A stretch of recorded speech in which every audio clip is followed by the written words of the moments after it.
Ayun no mga kababols, tayo po ang ating escort ng ating relief operation. Papunta po tayo sa may Barangay Labak.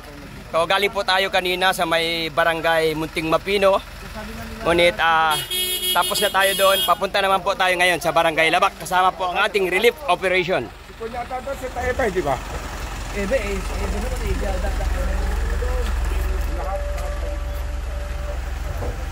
So nakasakay po tayo ng ating mobile ng Maritime Group. So tayo po yung nagka-transport ng ating relief goods papunta po doon sa may ating area ng Barangay Labak.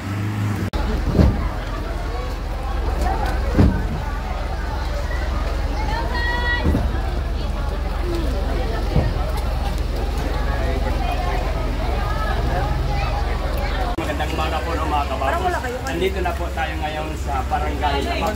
Ay, Cavite. So kami po tayo sa Barangay Mapino. So nandito na po ang ating relief goods. So ang ating kapulisan ay nandiyan po lagi sa lahat ng bayani. So mga kababayan, tara, samahan niyo.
So yun na mga kababols, napakadami na po. Napakadami na pong pila. Siyempre, tuloy-tuloy pa rin ang distribution ng ating relief goods dito po sa may Barangay Labak. Ano? So ikutan natin, no, mga kababols, ng isang beses sa ating mga kababayan. Okay ka.